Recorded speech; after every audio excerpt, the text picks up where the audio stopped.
لله نحمده ونستعينه ونستغفره ونعوذ بالله من شرور أنفسنا ومن سيئات أعمالنا يهده الله فلا مضل له ومن يضلل فلا هادي له أشهد أن لا إله إلا الله وحده لا شريك له وأشهد أن محمدا عبده ورسوله يا أيها الذين آمنوا اتقوا الله حق تقاته ولا تموتن إلا وأنتم مسلمون يا أيها الناس اتقوا ربكم الذي خلقكم من نفس واحدة وخلق منها زوجها وبث منهما رجالا كثيرا ونساء واتقوا الله الذي تساءلون به والأرحام إن الله كان عليكم رقيبا يا أيها الذين آمنوا اتقوا الله وقولوا قولا سديدا يصلح لكم أعمالكم ويغفر لكم ذنوبكم ومن يطع الله ورسوله فقد فاز فوزا عظيما أما بعد فإن أصدق الحديث كتاب الله وخير الهدي هدي محمد صلى الله عليه وسلم وشر الأمور محدثاتها وكل محدثة بدعة وكل بدعة ضلالة وكل ضلالة في النار. Sidang Jumat sidang Jumat sabtu lisan mohon maaf biasa kalau khutbah kadang suka kebawa mohon maaf. Ikhwan dan akhwat, bapak-bapak dan ibu-ibu yang semoga dirahmati Allah Subhanahu wa taala. Ya, segala puji bagi Allah, terus senantiasa ya kita ucapkan rasa syukur kita ini, dan semakin kita hidup semakin lama kenikmatan, kemudian rasa ujian, musibah dan yang lainnya itu seharusnya menjadikan kita orang yang lebih mengetahui bahwasanya kita ini manusia yang banyak kurang, ya, manusia yang banyak kurangnya. Oleh karena itu, semakin kita berumur pula, ya, bapak dan ibu-ibu saya juga sama, semakin berpikir bahwasanya kita ini semakin dekat kepada siapa? Allah Subhanahu wa taala. Semakin bertambahnya umur. Nah, apa yang mau kita siapkan di umur yang sudah sekian ini? Sejauh apa keyakinan yang sudah mantap di dalam hati kita? Amalan apa yang bisa kita hadapkan ketika Allah Subhanahu wa taala menanyakan kita nanti di hari kiamat? Atau tidak usah jauh-jauh, bagaimana nanti kita akan mengakhiri hidup kita? Ya, bukan dalam arti bunuh diri, bukan. Allah menutup kita apakah dengan husnul khatimah atau su'ul khatimah? Nggak ada yang tahu semua itu, ilmu gaib. Ya. Maka husnul khatimah itu tidak akan dapat diraih kecuali, kata para ulama, kehidupan seorang itu memang terbiasa dengan melakukan kebaikan. Ya. Terkadang ada dosa-dosa tersembunyi yang dilakukan oleh sebagian manusia. Maka inilah yang menjadikan diri kita tuh semakin takut kepada Allah Subhanahu wa taala. Bukan malah semakin berani. Ya. Tentang harta orang pertama, tentang hak orang, ya, atau sesuatu yang bukan milik kita, baik itu secara materi ataupun non materi. Ya. Jangan kita berkata tanpa ilmu. Jangan kita mengamalkan sesuatu yang tidak ada contohnya dari Nabi Shallallahu Alaihi Wasallam. Ya. Karena ini menjadi renungan sebenarnya untuk kita semua. Seberapa banyak amalan kita, dan dari yang banyak itu kita sudah ikhlas dan ittiba berapa persen? Seperti itu. Belum nanti di barzakh, Seseorang, kalau kita lihat hadis perjalanan kematian, ada di Kitabul Janaiz, di kitab Al-Wajiz disebutkan hadisnya itu panjang sekali oleh penulis, oleh Syekh Abdul Azim Al-Badawi. Dia membawakan hadis itu hampir 2 lembar, satu hadis Bapak Ibu, berkaitan tentang perjalanan seorang manusia, baik itu muslim ataupun kafir. Itu runut sekali deh. Coba kita baca hadis itu. Ya. Kalau seorang yang beriman, dia mengamalkan kewajiban, dia mengesahkan Allah, mengikuti Nabi SAW dan yang seterusnya, sunnah-sunnah dia lakukan, maka apa yang dia dapat? Kenikmatan di alam barzakh. Maka kalau kita lihat orang kafir, ketika ditanya, siapa Rabbmu? Siapa orang yang dikatakan begini dan begini? Dijawabnya apa? Hahu la adri. An-nas yaqulu kadza fa'aqul. Atau kama qala sallallahu alaihi wasallam. Saya enggak tahu. Manusia bilang begini dan begini, saya ngikutin. Maka taklid ini namanya. Ini namanya apa? Taklid. Apa taklid, bapak-bapak, ibu-ibu? Mengikuti sesuatu tanpa ilmu. Seperti, mohon maaf, hewan yang dicucuk apanya? Hidungnya. Ya dikasih apa namanya? Untuk dia mau ikut sama kita, dicucuk dimanapun, yang pemiliknya itu terserah mau ngapain aja. Mau ngasih makan dia ikut, mau disembelih juga ikut. Jangan seperti itu.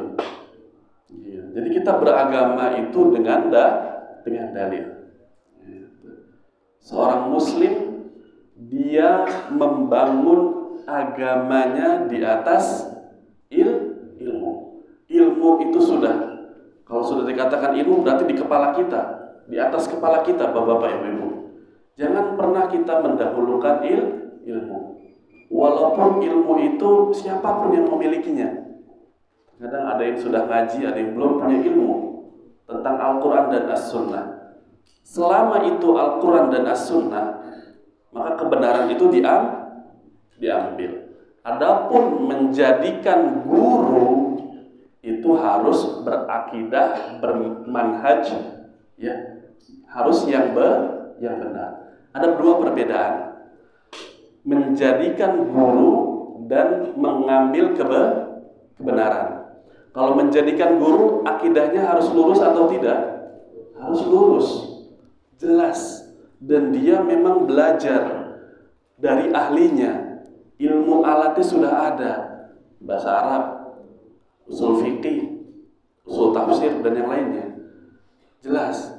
Dan dia sudah memang lama. Belajar itu enggak setahun 2 tahun, 10 tahun, 15. Dan itu terus menerus. Adapun mengambil kebenaran, bahkan seorang sahabat itu pernah didatangi siapa? Pernah didatangi siapa, bapak-bapak, ibu-ibu? Ketika menjaga harta zakat, didatangi oleh setan atau jin. Ya, saya mengatakan, kamu kalau membaca apa? Ayat kursi, maka tidak akan ada yang memudaratkan kamu. Gitu. Kemudian diceritakan sama Nabi begini dan begitu. Maka kata Nabi SAW apa? Ya, ini ya jin atau setan ini dia jujur. Dia apa? Jujur. Tapi pada asalnya dia ini pendusta. Maksudnya apa? Lebih banyak kedustaan atau kebenarannya? Kedustaan. Apakah setan atau jin ini dijadikan guru? Tidak. Tapi diambil kebenarannya enggak? Iya, diambil kebenaran dan menjadikan guru adalah 2 hal yang berbeda. Paham nggak Bapak Ibu? Menjadikan guru dan mengambil kebenaran. mengambil kebenaran dari siapa aja, sahih. Dari siapa saja selama itu benar. Tapi kalau menjadikan guru, syekh, itu harus jelas akidahnya, jelas manhajnya, jelas akhlaknya, jelas muamalahnya. Seperti itu. Nah, ini yang perlu kita renungi sebelum kita memulai kajian kita ini ya. Dan terus kita apa yang sudah kita perbuat ya. Apalagi nanti kita akan ditanya pada hari kiamat sebagaimana di dalam hadis riwayat At-Tirmidzi, la tazalu qadama 'abdin yaumal qiyamah hatta yus'alu an arba'. Seorang hamba itu kakinya tidak akan bergeser sampai dia ditanya berapa hal? 4 perkara. An umrihi fi ma afnah, tentang umurnya dihabiskan untuk apa? Kalau amalan apa umurnya dihabiskan untuk amal soleh, istighfar, ya dia mengurusi rumah tangganya, ya mengajarkan untuk selalu tawadhu. Ya kita ini jangan sombong, ya karena sombong ini penyakit siapa? Iblis. Roisnya itu pemimpinnya iblis. Ketika Allah Subhanahu wa Ta'ala memerintahkan untuk apa? Sujud. Tapi mau sujud tidak? Tidak mau. Aba wastakbara wa kana minal kafirin. Aba, enggan. Tidak hanya enggan, bukan enggak mau doang, tapi menyombongkan. Bahkan di dalam ayat lain Allah berfirman, ana khairum minhu khalaqtani min narin wa khalaqtahu min tin. Saya ini lebih baik, kata iblis. Ya. Saya diciptakan dari api, Nabi Adam diciptakan dari tanah. Dan ini dibantah oleh para ulama. Qiyas ya fasid. Ya, dalam usul fikih ada pembahasan qiyas. Apa qiyas? Analogi. Ya, qiyas di pembahasan fikih lebih banyak. Ya, nah ini dibantah bahwasanya api itu lebih baik daripada tanah. Bahkan yang lebih baik itu apa? Tanah daripada api. Sifat tanah salah satunya apa? Selalu merendah. Tanah ada nggak yang di atas tiba-tiba ngatung gitu? Nggak ada. Ada di bawah tanah. Dan dia sifatnya itminan, ya tenang. Apapun keadaannya, bukan berarti nggak kerja atau enggak. Tapi dia berusaha tenang berdasarkan Al-Quran dan As-Sunnah. Dimanapun keadaannya, apapun keadaannya, dia selalu beredar di atas Al-Quran dan As-Sunnah. Ya, sebagaimana yang dijelaskan oleh Al-Imam Ibnul Qayyim, kalau orang ingin berjalan kepada Allah, dia senantiasa harus berjalan dengan sunnah. Dilihat ujung kepala sampai ujung kakinya. Sunnah apa yang sudah dia lakukan? Koreksi juga, sunnah apa yang belum saya kerjakan? Seperti itu. Dalam kitabnya yang disusun ulang oleh Syekh Ali bin Hasan Al-Halabi, dalam kitabnya Fawaidul Fawaid.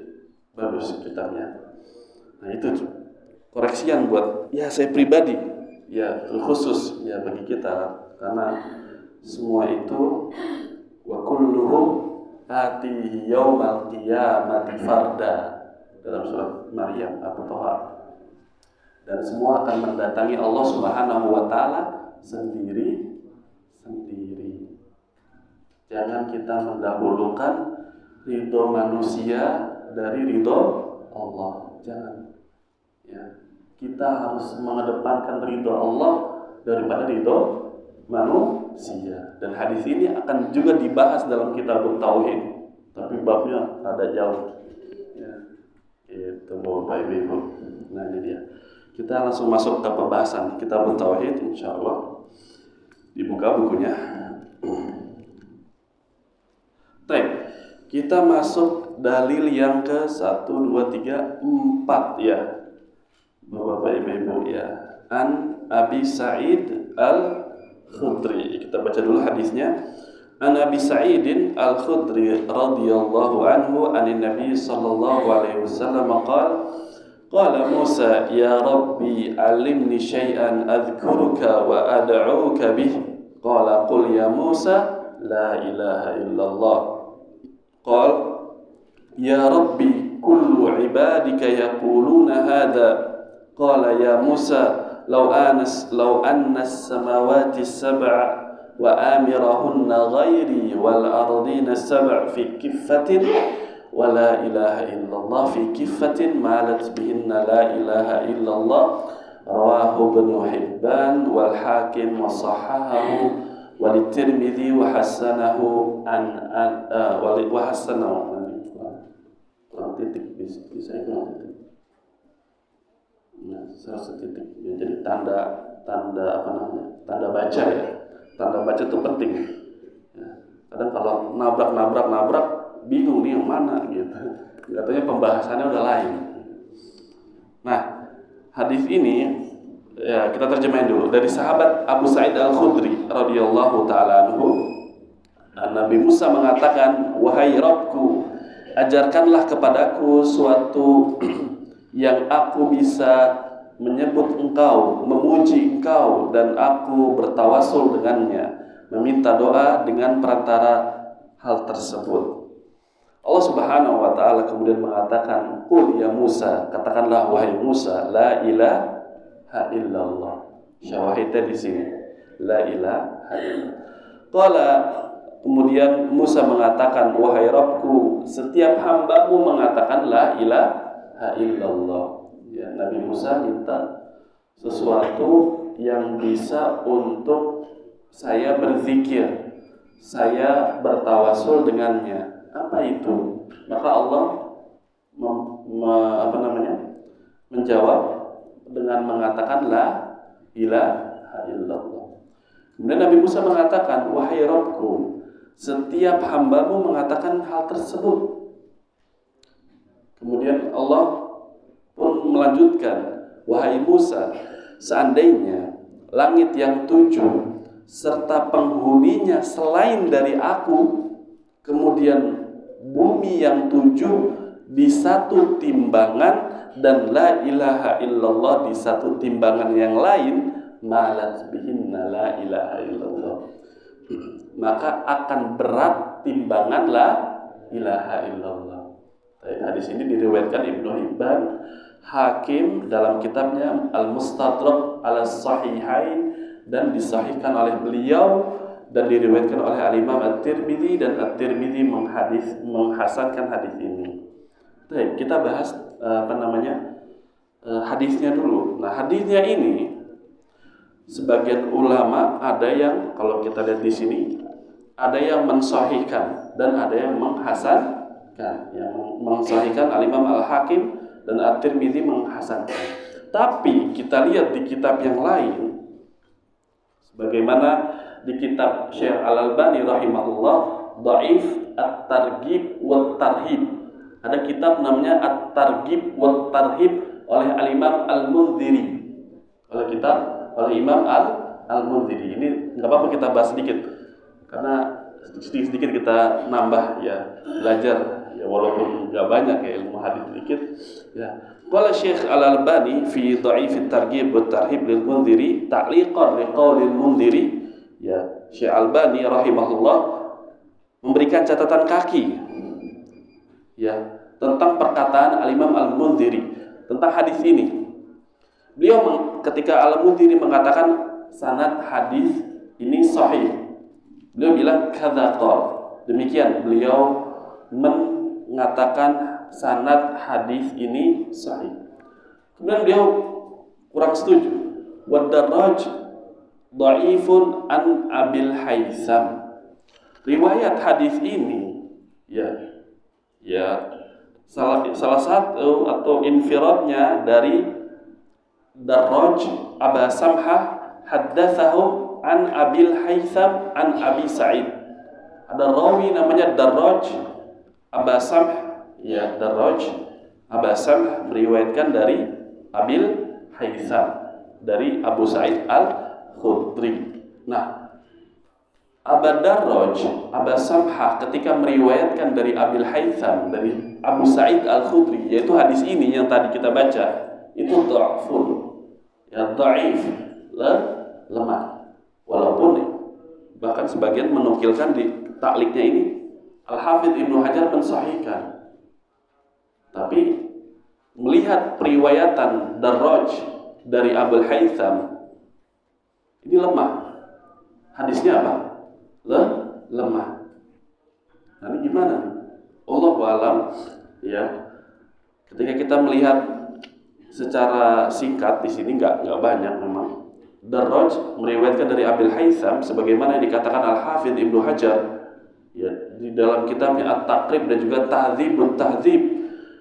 Ya, seperti kita baca dari Taqrib dulu ya. Taqrib mengatakan beliau Wad-Darraj laqab. Kemudian beliau mengatakan saduq ya. Saduq fi hadithihi an Abil Haytham dha'fun. Nah, periwayatan Darraj dari Abi Haytham itu lemah. Gitu. Nah, di dalam kitab Tahdzib beliau lebih jelas lagi dengan menghikayatkan dari Ibnu Adi, dari Imam Ahmad bin Hanbal. Beliau mengatakan hadis-hadis Darraj dari Abil Haytham dari Abu Sa'id di dalamnya ada kelemahan. Nah, makanya rada aneh, ya Anda juga bingung. Ya mungkin kita baru ya hanya bisa seperti ini. Jadi periwayatan Darraj dari Abul Haytham dari Abu Sa'id ada kelemahan di situ. Mengikuti awal asalnya Syekh Al-Albani rahimahullahu taala gitu. Khilafan ala ghairi, menyelisihi yang lainnya.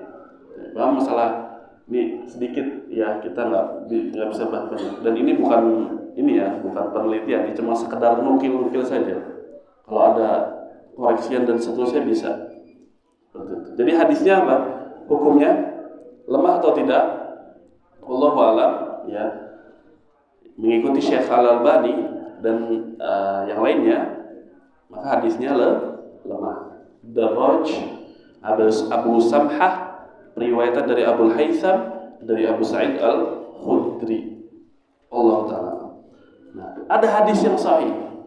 Ada hadis yang sahih yang mirip dengan hadis ini. Karena sebagian bilang kita juga pakai hadis dhaif. Ya. Kita ini pakai hadis lemah enggak, Bapak Ibu dalam belajar agama? Pakai hadis lemah enggak? Tidak. Hadis lemah sebagaimana dijelaskan Syekh Al-Albani tidak bisa dipakai dalam masalah keutamaan amal. Dijelaskan. Dan yang bisa mengamalkan hal tersebut hanyalah ahli hadis. Gimana? Fadhail amal tapi lemah. Nggak bisa gitu. Yang bisa mengamalkan itu hanya ahli hadis saja. Nah, ada hadis yang sahih yang diriwayatkan oleh Al-Imam At-Tirmidzi dan hadis ini disahihkan oleh Syekh Al-Albani. Mirip hadisnya. Mari kita baca hadisnya. Yusahu bi rajulin min ummati ala ru'usil khalaiqi yaumal qiyamah. Atau Bapak pernah dengar sebelumnya hadis di toko, hadis kartu yang berisikan la ilaha illallah. Nah, kita akan baca. Fayunsharu lahu tis'atun wa tis'una sijillan kullu sijillin minha maddul basar. Yang enggak ada di bukunya, tapi hanya saya bacakan saja. Tsumma yuqalu atunkaru min hadza syai'an adzalamaka katabatil hafizun fayaqulu la ya rab fayaqalu alaka 'udhrun aw hasanah fayahabu ar-rajul fayaqulu la fayaqalu bala inna laka 'indana hasanah wa innahu la dhulma 'alaik fayukhraju lahu bitaqa fiha ashhadu an la ilaha illallah wa ashhadu anna muhammadan abduhu wa rasuluh fayaqulu ya rabbi ma hadhil bitaqa ma hadhihi sijillat fayaqal innaka la tuzlam fatudau sijillatu fi kifatin wal bitaqatu fi kifatin fatashat sijillat wa thaqulatil bitaqa rawahu Tirmidzi wa hasani. Lafaznya saya bacakan dari kitab Fathul Majid. Dipanggil pada hari kiamat dari umatku di hadapan para manusia. Jadi satu-satu diadilin. Nah, kita udah siap belum satu-satu diadilin? Kita kadang didatengin ke mahkamah saja sendirian sudah getar kaki. Bahkan dipanggil sama HRD, gemeter nih, takut dipecat. Ada alasannya nggak? Kenapa bisa sebanyak ini kesalahan? Sepanjang mata memandang. Fayahabur rajul. Maka orang ini, hamba ini pun apa? Merasa segan untuk berbicara. Fayaqulu la, nggak ada uzur. Semua saya lakukan atas kehendak sendiri, atas apa yang sudah saya ketahui. Nah, itu segitu banyak kesalahan dia ngaku sudah. Gak bisa. Pas ditanya nyogok sini, nyogok sana, gak bisa. Oh, Ibu. Gak ada. Gak bisa dibayar. Beda sama di dunia, kita bisa, orang bisa apa? Nutup mulut. Jangan ngomong kalau saya begini ya. Atau nanti kalau ada proyek bagi-bagi. Kalau ada proyek bagi-bagi. Ya, itu semua amanah. Itu semua amanah berat. Tapi kita harus jalani. Fayaqulu la, fayaqul bala innalaka indana hasanah. Maka dikatakan kepada dia, ya, kamu memiliki kebaikan. Wa innahu la dzulma alaik, dan sesungguhnya tidak ada kezaliman atas kamu. Fayukhraju lahu bitaqah, maka dikeluarkan kartu yang isinya apa? La ilaha illallah wa anna Muhammadan abduhu wa rasuluh. Asyhadu an la ilaha illallah wa asyhadu anna Muhammadan abduhu wa rasuluh. Fayaqal, wahai Rabbku, apa kartu ini? Ini kartu bersama dengan catatan dosa yang panjang sekali, tidak ada ujungnya, seakan-akan seperti itu dia bilang. Padahal satu catatan saja sepanjang mata memandang. Gimana 99? Seperti itu. Fayaqal innaka la tuzlam, sesungguhnya dikatakan kepada dia, kamu tidak dizalimi pada hari ini. Fatudhu sijillat, catatan yang 99 itu ditaruh di telinga apa? Timbangan. Dan kartu la ilaha illallah ditaruh di timbangan yang sebelahnya. Mana yang lebih ringan? Ya, yang lebih ringan adalah dosanya ketimbang la ilaha illallah. Nah, ini keutamaannya. Ya, dosa yang segitu banyak ketika dibandingkan dengan tauhid yang murni, maka yang lebih berat yang mana? Tauhid. Nah, inilah korelasi dengan bab ini. Ya, keutamaan penjelasan tauhid dan apa-apa saja yang dapat dihapuskan oleh atau dari dosa. Jadi tauhid itu menghapuskan dosa enggak? Iya. Menghapuskan dosa. Sebanyak apapun dosa, selama dosanya bukan syirik. Nah, minimal istilahnya ada KKM. Tapi enggak KKM juga. Ya, kita pun dituntut untuk mendapatkan nilai lebih dengan amalan sunnah dan kebaikan-kebaikan yang lain. Paham Bapak Ibu tentang hadis Abu Sa'id Al-Khudri? Ya, tadi hadisnya lemah Abu Sa'id. Kemudian kita bacakan hadis apa? Bitoqoh. Apa hadisnya? Hadis bitoqoh. Kartu yang ada asyhadu alla ilaha illallah wa asyhadu anna Muhammadan abduhu wa rasuluh. Bukan berarti kita tulis sendiri kartu terus berat sekarang, enggak. Entar di mana? Hari kiamat. Nah, ini keutamaan tauhid. Keutamaan tauhidnya besar atau tidak? Sangat besar sekali. Ya. Ingat kisah pezina, wanita yang berzina yang memberikan apa? Air minum kepada anjing. Kita lihat dari dua makhluk ini. Ya, pezina, orang melihatnya gimana? Alhamdulillah. Yang dekat-dekat. Kalau hewan ini, anjing ini, biasanya apa? Ditendangin sama orang, dipukulin dan seterusnya. Sama-sama jelek di pandangan manusia. Tapi ketika para ulama menjelaskan, membawakan kisah tersebut, ketika di hati wanita pezina tersebut tauhid yang murni dan keikhlasan tingkat tinggi yang betul-betul ikhlas, Allah menghapuskan dosa zina itu. Disebabkan apa? Keikhlasan. Itu kan kisahnya lagi di mana? Pada pasir. Ada yang melihat gak? Gak ada. Bisa gak pezina itu meninggalkan anjing itu tanpa memberikan minum? Bisa. Apa urusannya, kan bahasa kita begitu ya? Apa urusannya? Gitu. Mau dia mati atau enggak gitu? Bahasa kitanya bodo amat lah. Tapi dia berdasarkan keikhlasan yang tidak meraih pujian dan seterusnya, dia turun dengan usaha yang begitu susah dan ngangkat sampai digigit sama apa? Mulutnya, naik ke atas, sampai di atas dikasih minum, tidak mengharapkan balasan dari makhluk sedikit. Nah, ini seharusnya jangan kita melakukan dikit-dikit, ada apanya nih di dakwah nih. Di dakwah ada manfaat materi apa yang bisa kita raih. Ya, jangan sedikit-sedikit ukurannya uang dan uang, jangan. Ya. Rugi nanti kalau kita kayak gitu, nggak ikhlas. Pezina aja bisa ikhlas.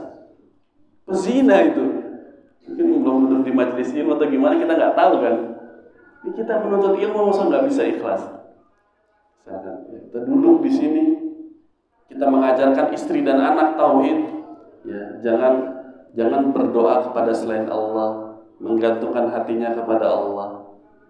Masa seperti itu kita menginginkan ada perasaan takut terhadap dunia gitu. Ya, nanti anak saya mau makan apa ya? Jangan begitu.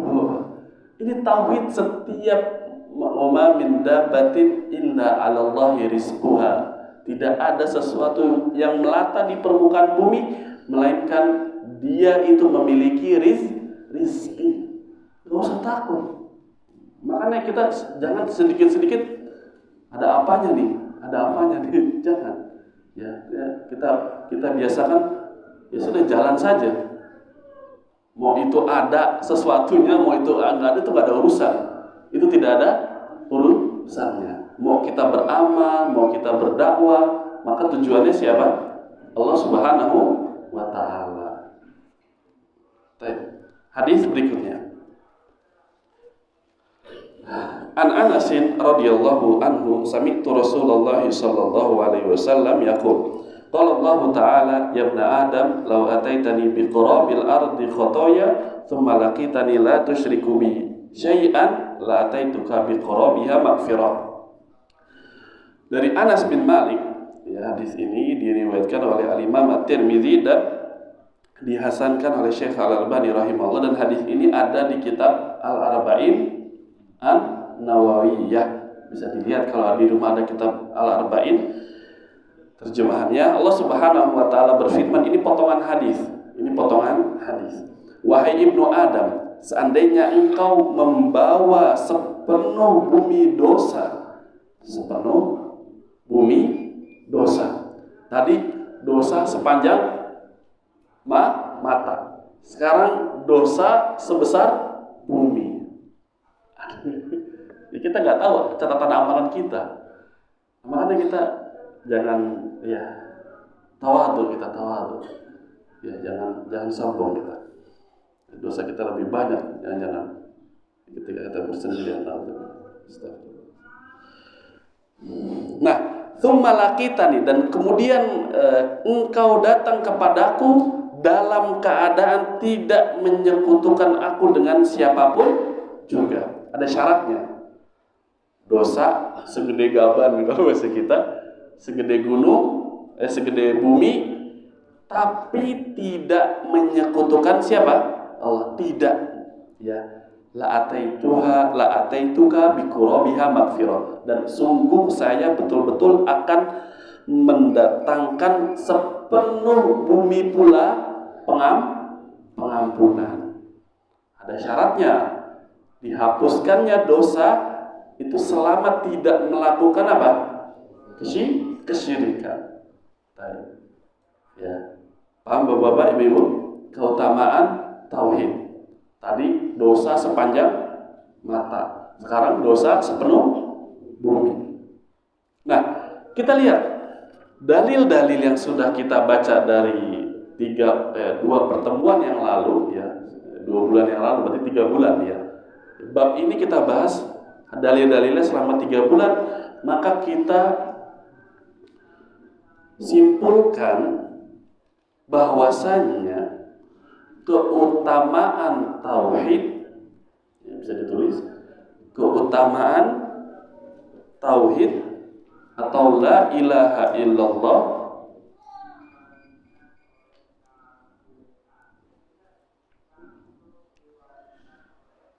terkumpul dalam 2 hal.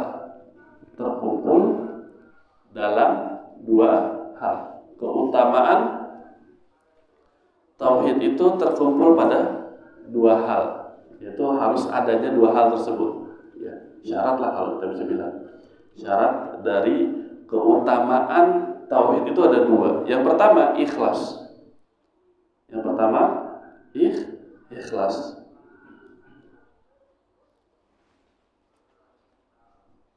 Kemudian yang kedua, ya, tidak melakukan kesyirikan, ya, tidak melakukan kesyirikan, ya, tidak melakukan kesyirikan.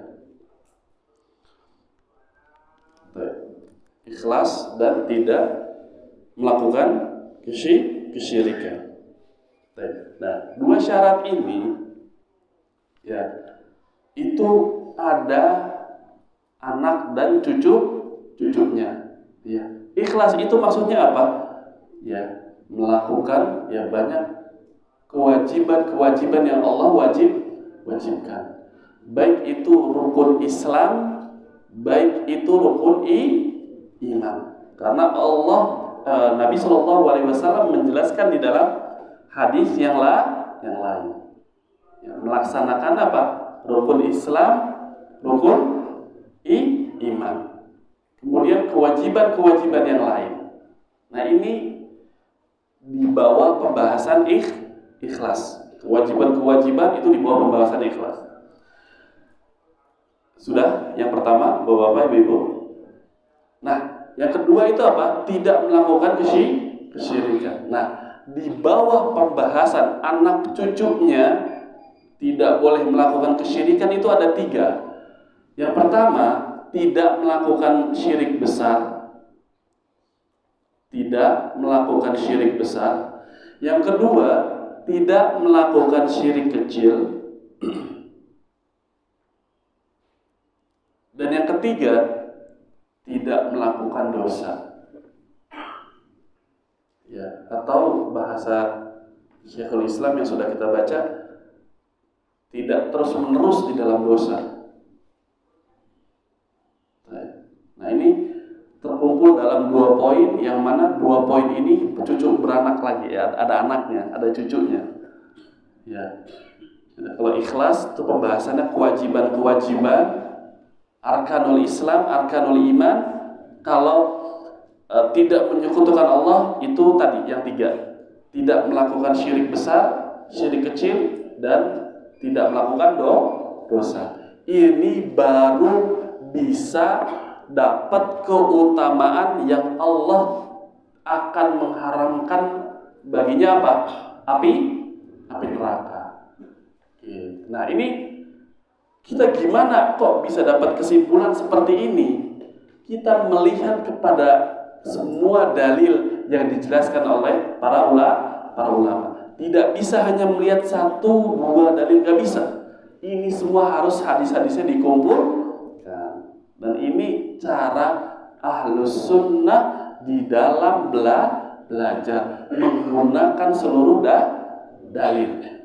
Selama masih bisa pakai bahasanya, pakai, ya, pakai dalil itu semuanya semungkin kita bisa pakai. Nah, hadis-hadis yang berbicara tentang keutamaan tauhid tidak lepas dari 2 hal tersebut. Banyak hadis-hadisnya. Nah, poinnya ikhlas dan tidak melakukan syirikan. Itu syamil insyaallah. Ya, kewajiban dan larangan. Ya, kewajiban dilaksanakan, ya, kemudian apa? Larangan dijauhi. Masih kuat bapak-bapak, ibu-ibu? Masih lanjut? Sebenarnya ada banyak sekali keutamaan. Nanti kita akan tafsil insyaallah. Nah, kita baca ininya dulu. Fihi masail, faidah yang bisa kita ambil dari bab ini. Ya, fihi masail, di dalamnya ada beberapa pembahasan. Pembahasan yang pertama, al-ula si'atu fadlillahi. Ya. Luasnya karunia Allah Subhanahu wa ta'ala. Ya. Luasnya karunia, yaitu Allah Subhanahu wa ta'ala akan memasukkan orang yang bertauhid ya langsung, atau Allah akan mengharamkan neraka bagi orang yang mengesakannya. Ini karunia bukan? Karunia. Terkadang kita berpikir karunia itu hanya sekedar jabatan dan juga harta. Kalau punya mobil baru, berarti itu karunia dari Allah. Tapi lupa dia, ya, pakaian yang sesuai dengan sunnah, kemudian sunnah-sunnah yang dia lakukan, itu karunia yang lebih besar dari sekedar harta. Dan ini dalam surat Al-Fajr. Ya. Ya, fa'ammal insanu idza mabtalahu rabbuhu fa'akramahu wa na'amahu fayaqulu rabbi akraman. Dan adapun orang itu ketika diuji, maka kita lihat diuji, kemudian ya fa'akramahu wa na'amah, dimuliakan dan diberikan nikmat. Fayaqulu rabbi akraman, Allah memuliakan saya. Nah, di ayat setelahnya, wa amma insanu idza mabtalahu rabbuhu faqadara alaihi rizqahu fayaqulu rabbi ahana. Kalla, di jawabannya. Tidak, kaidahnya bukan seperti itu. Ketika seseorang dimuliakan dan diberikan harta duniawi, maksudnya itu bukan bentuk kemuliaan, bukan. Tapi itu bentuknya apa? Ujian. Makanya Allah menyebutkan ibtalahu. Yang keduanya kan faqadara alaihi rizqo, disempitin rezekinya. Kadang orang sakit banyak, kemudian kecelakaan dan seterusnya, dia mengira Allah menghinakan saya. Ini namanya apa? Su'udzon dengan Allah, mengurangi tauhidnya kepada Allah Subhanahu wa ta'ala. Jangan dipikir kemuliaan, kekayaan dunia itu apa? Bentuk pemuliaan Allah kepada dia. Kalau seperti itu, Fir'aun mulia nggak? Na'udzubillah min dzalik. Qarun mulia nggak? Na'udzubillah min dzalik. Itu bahkan yang membinasakan mereka. Makanya kita seorang muslim, sebanyak apapun harta kita, sebesar apapun kedudukan kita, kita harus tawadhu. Ini semua harta titipan dari Allah. Apalagi yang suka, mohon maaf, pegang duit banyak, punya orang, tanggung jawabnya besar. Tanggung jawabnya besar. Ya. Saya paling malas, saya pribadi misalkan saya jadi bendahara, hanya pahala tauhid di sisi Allah. Pahala tauhid ya sangat banyak. Salah satunya tadi apa yang telah disebutkan Bapak-bapak, Ibu-ibu, dihapuskannya dosa. Ada syaratnya nggak tapi? Ada. Ya, orang kalau pengen dapat diskon biasanya ada syarat dan ketentuan. S dan K berlaku.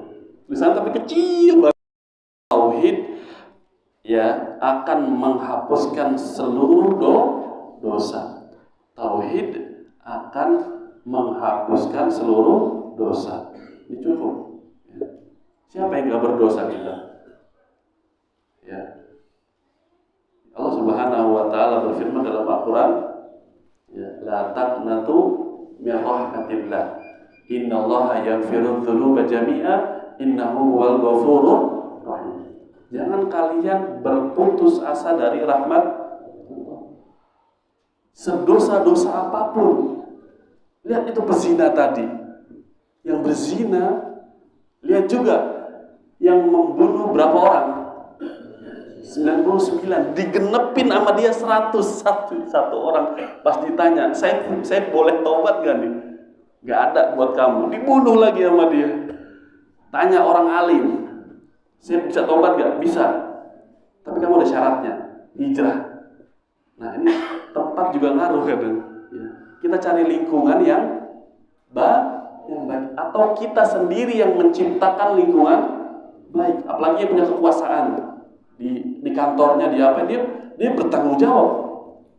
Di suratil An'am, ya, tafsir dalam surat Al-An'am itu alladzina amanu wa lam yalbisu imanahum bidzulmin ulaika lahumul amnu wa hum muhtadun. Ya, ini ya sudah kita bahas bahwasanya tafsir dari bidzulmin, zalim, di dalam ayat surat Al-An'am ayat 82 itu tentang apa? Kesyirikan.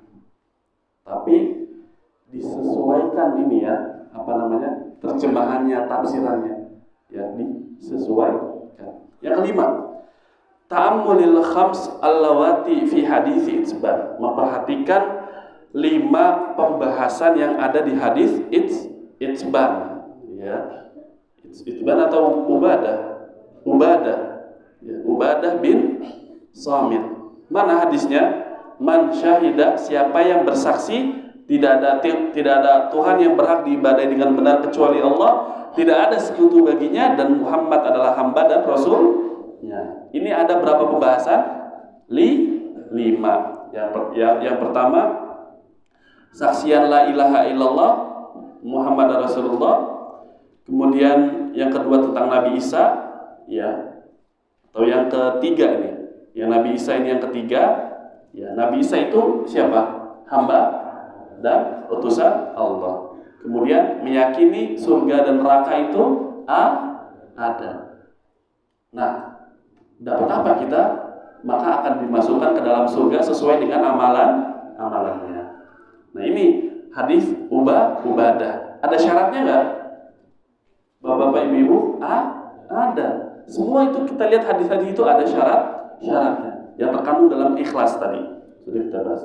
Yang keenam, annaka idza jama'ta bainahu wa baina hadithi itsban wa ma ba'dahu tabayyana laka makna qouli la ilaha illallah wa tabayyana laka khata'ul maghrurin.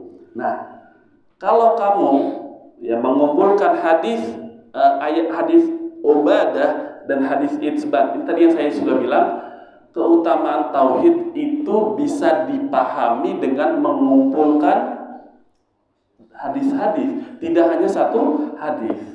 Ya, bukan kita ini istilahnya pemahamannya bukan yang cetek, tapi merangkul semua yang bisa dirangkul. Ya, itu dalam pembahasan ini. Nah, akan menjadi jelas perkataan la ilaha illallah. La ilaha illallah sudah pernah saya singgung juga. Manfaatnya itu bisa diraih yang tadi dengan ikhlas dan tidak melakukan kesyirikan. Ya, bahkan yang sebelumnya lagi terpenuhi syarat dan tidak ada penghalang. Eta kene itu sama aja intinya. Ya, sama-sama baik. Ya, sama baik. Wa tabayyana laka khata'ul maghrurin, dan menjadi jelas kesalahan orang yang tertipu. Kesalahan yang mana kira-kira? Ada yang tahu nggak? Kesalahan apa ketika la ilaha illallah itu? Ada yang tahu nggak? Bapak Ibu, hanya sekedar mengatakan la ilaha illallah. Perkataannya ini mulia tidak? Mulia. Bahkan tadi kartu la ilaha illallah disandingkan dengan dosa, itu sudah jelas hadisnya. Tapi yang menjadi permasalahan itu orang yang mengatakan la ilaha illallah. Nah, ini yang disebutkan oleh Syekh ini. Dan menjadi jelaslah kesalahan orang yang tertipu ketika dia bilang la ilaha illallah, oh khalas, saya nggak usah sholat wajib, saya nggak usah sholat sunnah, saya nggak usah berbakti kepada kedua orang tua, saya nggak usah berbuat baik sama tetangga, masuk surga. Paham Bapak Ibu? La ilaha illallah itu memiliki syarat dan memiliki bahasa kitanya penghalang yang bisa menghalangi kita. Tadi jangan melakukan kesyirikan. Ketika orang bilang la ilaha illallah, terus dia minta ke orang yang sudah mati, ini penghalang tidak?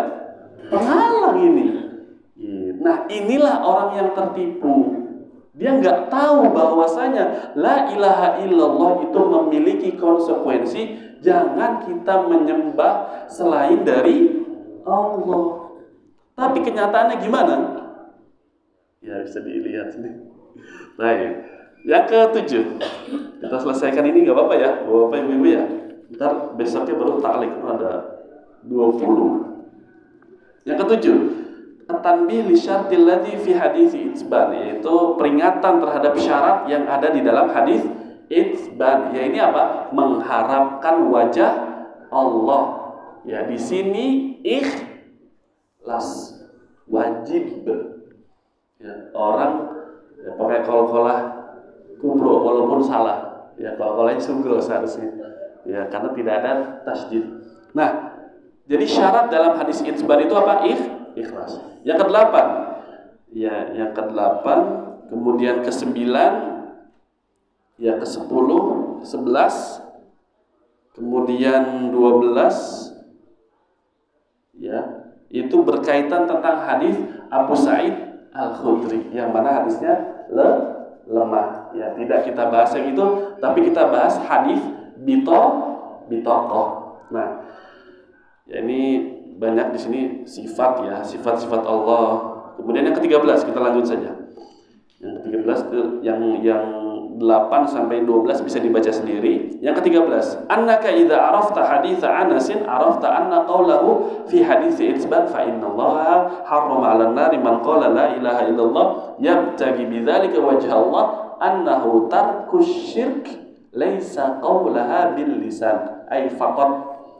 Kamu kalau mengetahui hadis Anas yang mana? Yang terakhir, bahwa dosa segede bumi dan Allah akan mengampuninya selama tidak ada kesyirikan. Maka yabtaghi bidzal, sesungguhnya Allah ya di dalam hadis itsban ada 2 hadis. Sesungguhnya Allah akan mengharamkan neraka orang yang mengatakan la ilaha illallah karena mengharapkan wajah Allah. Digabungkan antara ikhlas dengan tidak melakukan kesyirikan. Ini harus bergandengan enggak? Harus bergandengan antara ikhlas dengan tidak boleh melakukan kesyirikan. Dan ini ilmu baru. Jadi dalil-dalil itu dikumpulkan. Ustaz kok rada pening ya? Ya memang begini gitu, mohon maaf Bapak Ibu. Jadi dikumpulkan semua hadisnya. Oh ini hadis itsban, oh ini hadis Anas. Ini mewajibkan ikhlas, ini mewajibkan tidak boleh menyekutukan Allah. Seperti itu. Tidak hanya sekedar di lisan la ilaha illallah besar, tapi yang menjadi permasalahan itu orang yang mengatakan la ilaha illallah. Yang ke-14, ta'ammul al-jam' baina qauli Isa wa Muhammad abdillah wa rasul abdai Allahi wa rasulihi. Mutsanna 2 ya.